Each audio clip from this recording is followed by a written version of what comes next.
bir ishni qilishdan oldin odam o'ylanishi kerak.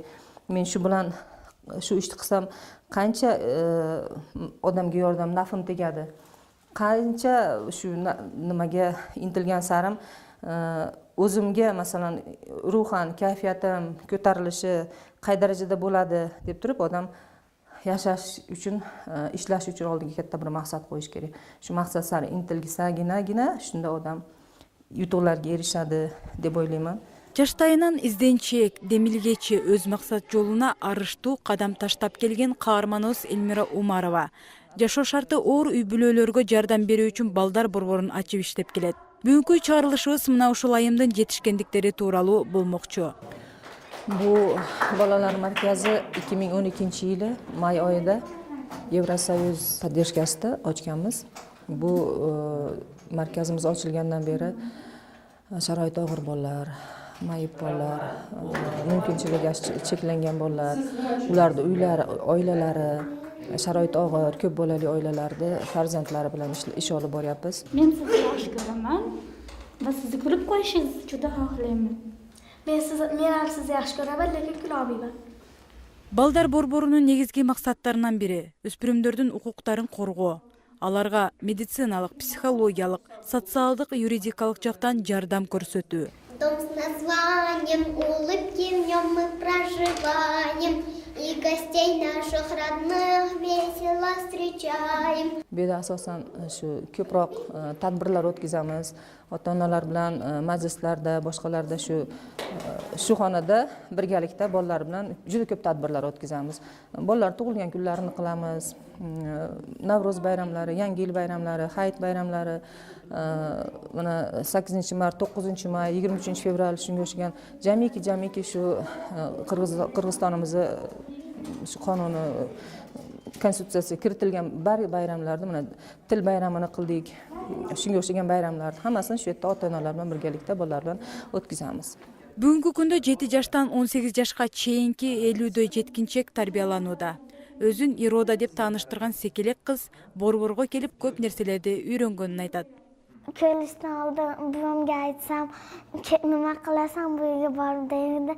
Keyin buvamga aytsam, buvam bo'pti, bor uni yozdirib kelaman deydi. Keyin 3-4 kun o'tgandan keyin menga bu yer yoqib qoldi. Ashulalar, narsalar yasashdi, o'rgandim. Har xil inglizcha tillarni, Орусча har xil ashulalarni o'rgandim. Мындан сырткары аптанын ар шаршемби күнү ыктыярчы мугалим психологдор сабак өтүшөт. Алар балдарды тарбиялоодо улуттар аралык ынтымактын сакталуусуна жардамдашууда. Анткени борбор ар улуттун балдарын кучагына алган. Ошондой эле жашы жете элек өспүрүмдөр менен иш алып барган инспекция кызматкерлери да кызматташ. Ular hali ko'chalarda reyd o'tkazganda albatta bizga murojaat qilishadi. Biz so'z rabotniklarimiz birga chiqishadi. Ayrim hollarda o'zim birga chiqaman. Undan tashqari agar bir правонарушение bilan balog'atga yetmagan bola qo'lga tushgan bo'lsa, ular albatta chaqirishadi. Men как общественный защитник ularni shu doproslarda albatta qatnashaman. Ularga kerak bo'lsa advokat yollab beramiz. Yana shu судебный protseslarda, следственный protseslarda biz ularning haq-huquqlarini himoya qilishga yaqindan yordam beramiz. Hozir bu yerda mana obed mahal bo'lib qoldi. Bolalarga har kuni bir mahal issiq ovqat beramiz obedda. Ovqatlanib bitgandan keyin bolalar birinchi smenada kelib bizga sentrimizda qatnashgan bolalar darsga ketadi. Ikkinchi smendagilar obeddan keyin kelishadi. Ko'proq darsimiz bo'lgan mahalda shu yerda bo'lamiz. Undan tashqari ishim bizniki ko'proq endi ofisda bo'lganligi uchun hozir endi men ofisga borib dokumentatsiya ishlarimni davom ettirishim kerak.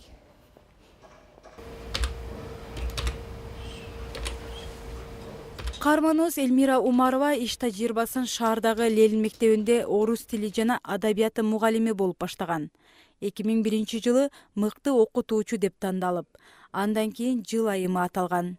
2004-жылдары жеке ишкана ачуу демилгесин баштап борборду түптөгөн. Учурда анын арты менен ийгиликке жетишип жатканын кубануу менен айтат.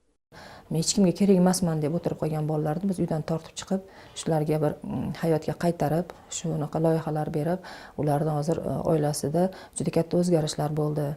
Учурда болсо мүмкүнчүлүгү чектелген жеткинчектерге өз алдынча каражат табуунун жолдорун үйрөтүп келет. Каарманыбыздын көмөгү менен долбоор жазууну өздөштүрүп, бизнес ачкандары бар. Rahmatullohga kelsak, rahmatulloh ham harakat qilib, shu o'tirib nimadir ish qilishim kerak degan bir natijaga keldi bizni kurslarimiz o'tgandan keyin. Agar oyoqlarim yurib ketganda, men o'zimga yarasha bir soha qilar, ya'ni bir ish qilardimki, menga o'xshagan insonlarni ularga yordam beradigan darajada, ularga ko'mak beradigan darajada bir ularga yordam beradigan bir sohalarni, ya'ni ishlarni ularga ko'rsatgan bo'lardim. Fondдун түптөлгөнүнө быйыл 11 жыл болууда. Juda ko'pchilik ko'p rayonlardan, shaharda turli tuman joylardan bizni shu fond eshittirib, shu Ulug'bek fondiga juda ko'p odamlar murojaat bilan bizga tarishyapti. Juda ko'p hozir haligi mozgovой shturm deb qo'yadi. Ko'p o'ylar, ko'p fikrlar bor. Yana ham fondni kattaytirib, boshqa yangi shu proyektlarni yozishga harakat qilyapmiz. Bu degan so'z qo'limizdan kelganicha shu yordamga muhtoj odamlarga, yosh bolalarga shu yordam yana ham ko'p beraylik deyapmiz. Badringlar chiqib mana. Xudo xolasa yumshatib qo'ysak tagini sal. Har bitta ishda o'ziga yarasha mashaqqati bo'ladi-da. Masalan, shu hozir aka mana shu badringdan bir yaxshi hosil olish uchun ham bunga yaxshi parvarish kerak. Yaxshi parvarishlab, vaqtida qarab, suvni vaqtida berib, yaxshi nima qilsangiz, yaxshi hosil olasiz-da. Misol o'tgan yil ham ekkan edik Navro'z degan sortidan. Yaxshi hosillar berdi. Mehr qo'yish kerak-da har bir ishga. Har bir ishga mehr qo'ysangiz, mehr bersangiz, endi u ham sizga mehr ko'rsatadi. Бул иштерден сырткары каарманыбыз үйүндө гүл өстүрүүгө кызыгарын белгилейт. Бул нерсе Элмира эжеге апасынан өткөн. Bular bilan gaplashaman, birarda kayfiyatim yo'q, yig'lagim kelgan holatlar bo'ladi. Bular bilan gaplashib, yozilib, ko'nglim yoziladi. Dardlarimni aytaman. Xuddi gullar meni eshitib menga javob berayotgandaqa, dardlashgandaqa bo'ladi-da bular men bilan. Ajoyib meni sirdoshlarimga aylangan bu gullar. Bahor kelsa boshlanar bog'da bulbul xonishi sava qumri namasi suvda rayhon naqshi.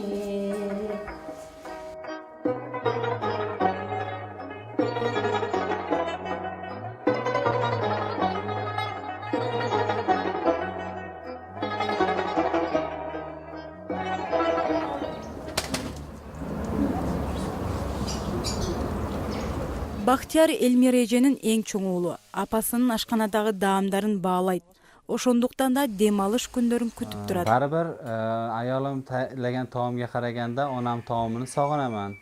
Chunki endi bu taomlarda yeb katta bo'lganmiz, bilmadim endi bizga o'xshat bera olmayapti. Lekin Biz hozir qiladigan taomimiz yengil dietetskiy taom hisoblanadi. Rezume yozganda ham hali vashi hobbi degan joyga приготовить кушать salati deb yozganman-da. U yoqqa bu yoqqa rezume topshirganda kulishadi. Salatni ko'proq qilishni yaxshi ko'rasizmi, yeyishni yaxshi ko'rasizmi deb. Endi kulaman, men ham yeyishni ham yaxshi ko'raman, qilishni ham yaxshi ko'raman. Sababi qilganimdan keyin uni yeyishni ham bilish kerak deb kulaman-da. O'zimiz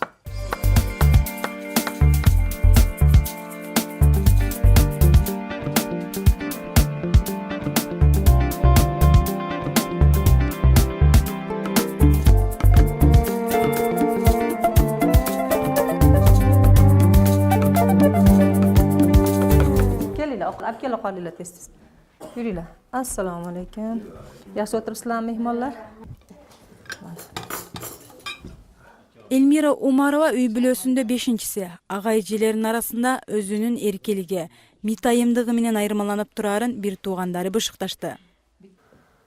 Yoshligida juda sho'q edi, quvnoq edi. Ko'chalardan problema topib kelardi постоянно. Hazlashamiz. Dadam ham ikkita diplomli bo'lgan ekan, bu singlim ham o'zbek tili adabiyotini oldin tamomladida, keyin shu o'qishga bo'lgan nimasi qiziqishligidan yana boshqa nimaga topshirib rus tili va adabiyoti fakultetini ham tamomladi. Akamga, ukamga, opalarimga hammasiga men minnatdorman. Ular hamisha meni eshitishadi, rejalarimga qo'shilishadi, o'zlarini fikr mulohazasini berishadi va mana shu to'planib o'tirishlarimiz uchun ham minnatdorman. Allohga hamd sanolar aytaman. Shu bir-birimizga Xudoyim shunaqa mehr berib qo'yganda.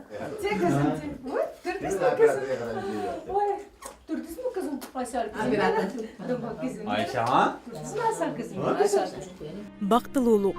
Бүгүн биз бактылуулукту жакындарынан, балдардан тапкан Эльмира Умарова менен тааныштырдык. Аракет гана кылсаңыз ийгилик сизге жылмаят. Көрсөтүүгө карата ой пикир сунуштарыңыз болсо, төмөндөгү дареге кайрылсаңыз болот.